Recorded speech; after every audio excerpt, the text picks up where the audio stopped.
ডিউটিৰ পৰা আহি অলপ ভীমকল খাবলৈ মন গ'ল। গৰম যিহেতু বহুত বেছি, ভীমকল খালে পেটটো ঠাণ্ডা পৰে নহয়নে। কল আছিলে, ঘৰৰে হয়, মাৰ ঘৰৰ পৰা লৈ আহিছিলোঁ। দুটা আছিলে, অকণমান বেছিয়ে পকি গৈছেগৈ, সেইকাৰণে একদম এনেকৈ খাই দিলোঁ। আৰু সকলোকে নমস্কাৰ জনাইছোঁ। আপোনালোক সকলো নিশ্চয় ভালে আছে, ময়ো ভালে আছোঁ। পুনৰ এটি লং ভিডিঅ'লৈ আকৌ আহিছোঁ আপোনালোকৰ মাজলৈ। আশা কৰিছোঁ আপোনালোকে ভিডিঅ'টো শেষলৈকে চাব আৰু শেষত জনাবলৈ নাপাহৰিব কেনেকুৱা পাইছে। এয়া শাকবোৰ ৰাতিয়ে ধুই থৈ দিছিলোঁ। এয়া আকৌ ঘৰৰে শাক দেই, মৰিচা, ৰঙা মৰিচাটো হয়, গুটি আনি পেলাইছিলোঁ। গছত বেঙেনা এটাই পালোঁ, তাকো ছিগি আনি থৈ দিছোঁ। আৰু এইফালে ঘৰৰ তিতা কেৰেলা, আলু ধুনীয়াকৈ কাটিবলৈ লৈছোঁ। ডিউটিও যাবলৈ ওলাইছোঁ। ৰাতিপুৱা সোনকালে উঠিয়ে এয়া কামত লাগি গৈছোঁ। আৰু ৰান্ধি বাঢ়ি লৈ খাই বৈ আৰু দিনটোৰ কাৰণে ৰান্ধি থৈ যাব লাগিব, গতিকে সকলোখিনি কাম কৰি ডিউটি যাব লাগিব। সেইকাৰণে সোনকালে উঠি গা পা ধুই এয়া কামত লাগি গৈছোঁ। এইফালে দাইলখিনিও বহাই দিলোঁ, ধুনীয়াকৈ বইল হৈ গ'ল। মই আকৌ কুকাৰত দাইল বইল নকৰোঁ, বেছিভাগ কেৰাহীতে কৰোঁ। বৰ ধুনীয়াকৈ পুৰপুৰীয়াকৈ সিজি যায়, বেছি সময়ো নালাগে। সেইখিনি কাম কৰি থকা মানে দাইলখিনি ৰাতিপুৱা উঠি তিয়াইছোঁ, তাৰপিছতে এতিয়া ধুনীয়াকৈ এইখিনি সিজি গ'ল। এইখিনি নমাই থৈ তাৰপিছত চম্ভাৰ মাৰি দিম, হৈ যাব। আৰু ইফালে তিতা কেৰেলা আলু ভাজিম, আৰু সিফালে আলু আৰু মৰিচা শাক। তিতা কেৰেলাকেইটা আনি থোৱা হ'ল, দুদিনেই হ'ল। মোৰ মানে এইকেইটা নোখোৱাকৈ থাকিব নোৱাৰোঁ, ইমান ভাল লাগে তিতা কেৰেলা খাই, মই বহুত ভাল পাওঁ। তাতে ঘৰৰে তিতা কেৰেলা সোৱাদটো আৰু বহুত বেছি বেলেগ মানে। তিতা কেৰেলাটো কিবা এটা মিঠা সোৱাদ আছে নহয়নে বাৰু। আপোনালোকে বা পায় নে নাপায় সেই সোৱাদটো নাজানো, মই কিন্তু পাওঁ। এইফালে তিতা কেৰেলা আলু ভাজি আছোঁ। সকলোখিনি কুটি বাছি লোৱা মানে সময়খিনি যে কোনফালে গুচি যায় গমেই পোৱা নাযায় নহয়নে। বিশেষকৈ যিসকল চাকৰিয়াল বোৱাৰী, সংসাৰো চলাব লাগে, সকলোখিনি চোৱা চিতাও কৰিব লাগে, ডিউটিলৈও ওলাই যাব লাগে, বহুতখিনি কষ্ট হয়। কষ্ট মানে কি, যদি টাইম টেবুল মিলাই কামখিনি কৰা যায় খুব ধুনীয়াকৈ, কিন্তু কামখিনি পৰিপাটিভাৱে হৈ যায়, গতিকে চিন্তা কৰিবলগীয়া একোৱেই নাথাকে। আৰু সদায় যিসকল ওলাই যায় তেওঁলোকৰ এখন ৰুটিনে হৈ যায় নহয়নে বাৰু। মই যিহেতু সদায় যাব নালাগে, গতিকে ইমান বেছি কষ্ট নহয়, কিন্তু সদায় গ'লেও এটা অভ্যাস থাকে, বেছি ভালেহে হয়। সদায় ডিউটি থাকিলে অৱশ্যে এটা অভ্যাসত পৰিণত হৈ যায় যে ভালেই হয়। আৰু মোৰতো সদায় যাব নালাগে, যিকেইদিন যাওঁ মানে সেইকেইদিন বেছি এলাহ নিচিনাহে লাগে, উঠিবলৈ দিগদাৰ হয়, আৰু টাইম টেবুলটো মানে নিমিলা নিচিনা হৈ যায়। তথাপিও যিমানখিনি পাৰোঁ মই মিলাবলৈ চেষ্টা কৰোঁ, আৰু সকলোখিনি কাম কৰি থৈ যাবলৈ কাৰণে। গতিকে আজি ডিউটি থকাৰ কাৰণে সোনকালে উঠি কৰি এয়া ৰান্ধি বাঢ়ি কামখিনি কৰি লৈছোঁ। আৰু এইফালে এয়া মৰিচাখিনিও ভাজি লৈছোঁ। যিহেতু ভাত যি বনাম এতিয়া ৰাতিপুৱা, সেয়া দিনটো তেওঁ খাব, আৰু লগতে মই টিফিনো লৈ যাব লাগিব অকণমান, সেইকাৰণে সৰহকৈ বনাব লাগে। আৰু বেছিকৈ আজি ৰান্ধি নাথাকিলোঁ, ঘৰৰে বস্তু এয়া আনি থোৱা আছিলে, ছিঙি থোৱা আছিলে, যিহেতু এইখিনিকে বোলো বনাওঁ। তিতা কেৰেলা ভাজি এয়া বনাইছোঁ, আৰু সিফালে মৰিচা শাককেইডালো আনি থোৱা হ'ল। ৰাতিয়ে মই কিন্তু বাছি কৰি থৈ দিছোঁ, নহ'লে ৰাতিপুৱা সময়খিনি শাক বাছি থাকোঁতে আৰু বেছি টাইম লাগি যাবগৈ। গতিকে ৰাতিয়ে বাছি কৰি ধুই পখালি একদম ধুনীয়াকৈ থৈ দিছোঁ, আৰু ৰাতিপুৱা খালি কাটি ধুনীয়াকৈ বনাইছোঁহে।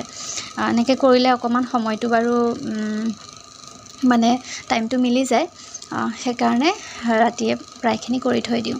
এতিয়া এইফালে এয়া ভাজাখিনি হৈ গৈছে, আৰু তাৰপিছত দাইলখিনি বনাম, আৰু শাকৰ ভাজিখিনিও সিফালে হৈ আছে। সোনকালে হৈ যাবগৈ, আৰু বেছি সময়ো নালাগে বাৰু। তাৰপিছতে ধুনীয়াকৈ ওলাই কৰি ভাত পানী খাই যাম। আৰু সঁচাকৈ মানুহৰ জীৱনটো যে নহয়নে কেনেকুৱা, কৰ্ম নকৰিলে কিন্তু খাবলৈ নাপায়, কিন্তু কিছুমানে আকৌ কৰ্ম নকৰাকৈ আনৰ ওপৰতে একদম আজাদি চলি আছে। আৰু যিসকলে একো কাম নকৰাকৈ আনৰ ওপৰত আজাদি খায়, সেইসকলে আকৌ যাৰ পৰা খাই আছে তাক কথা এষাৰ শুনাবলৈও অকণো কুণ্ঠাবোধ নকৰে। যিসকলে কৰ্ম কৰি আনক খুৱাই আছে, সেইসকলে আকৌ পটককৈ আনক টান কথা এটা ক'ব নোৱাৰে। কথাষাৰ হয়নে নহয় বাৰু, ভাবি চাবচোন। কিছুমান ক্ষেত্ৰত মানে কিছুমান অভিজ্ঞতা হৈ গৈছে, সেইকাৰণে হঠাৎ কিছুমান কথা মুখৰ পৰা ওলাই যায় ক'ব নোৱাৰাকৈ।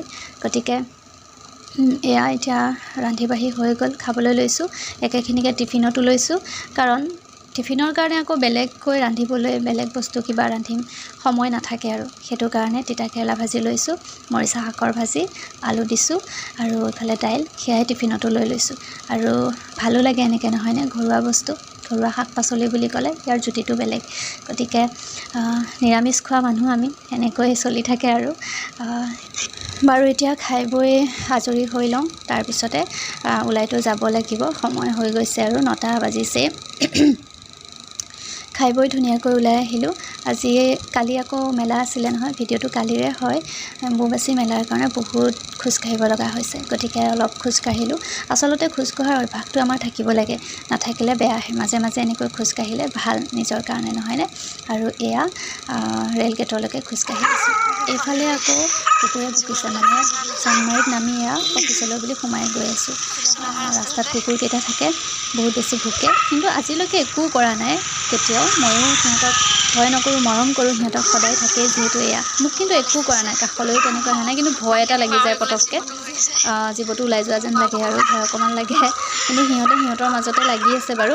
মোৰ কাষেদি গৈছে যদিও পাৰ হৈ মোৰ ফালে মানে অকণো হেৰি কৰা নাই আৰু, গতিকে ভয় কৰিবলগীয়া নাথাকেই, সিহঁতে চিনি পোৱা হৈ গৈছে।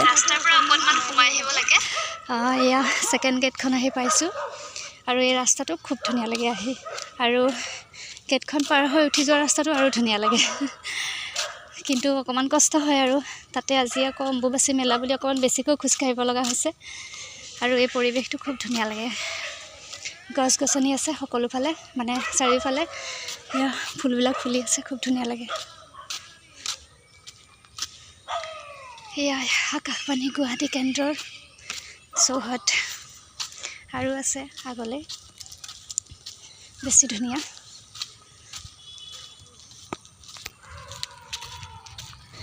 এইফালে এয়া অফিচ আহি পাই গ'লোঁ, ভিতৰত সোমাইছোঁ, অকণমান ভিডিঅ' কৰিলোঁ আৰু বেছিকৈ নকৰোঁ এতিয়া, যিহেতু কামত ধৰিব লাগিব নহয়নে। ডিউটিৰ পৰা আহি ভীমকল আছিলে, ভাবিছোঁ ভীমকল মানে একদম গুটিবোৰৰ কাৰণে চোবাই চোবাই খাই থাকিবলৈ অশান্তি লাগে নহয়নে, গতিকে সেনেকৈ খাই দিলোঁ, আৰু বহুত টেষ্টি আছে। আৰু ভীমকল জুচ বনাই বা এনেকৈ খাই, পানী বেছি নিদিলোঁ, বহুত বেছি থুপথুপীয়া নিচিনা হৈ আছে, তথাপিও ধুনীয়াকৈ খাব পাৰিছোঁ, ধুনীয়া লাগিছে। মানে গৰমত পেট ঠাণ্ডা পৰি যায়, মজা লাগে। তাতে ঘৰৰে ভীমকল, আৰু একদম টেষ্টি হৈছে মানে। আৰু সকলোকে ধন্যবাদ জনাইছোঁ যিসকলে মোৰ ভিডিঅ'টো শেষলৈকে চাইছে। আজিৰ ভিডিঅ'টো ইমানতে সামৰিছোঁ, পুনৰ এটি নতুন ভিডিঅ'লৈ আকৌ আহিম। মোৰ ভিডিঅ'সমূহ আপোনালোকে চাবলৈ নাপাহৰিব, লগতে কেনেকুৱা পাইছে জনাবলৈ নাপাহৰিব, এটা কমেণ্ট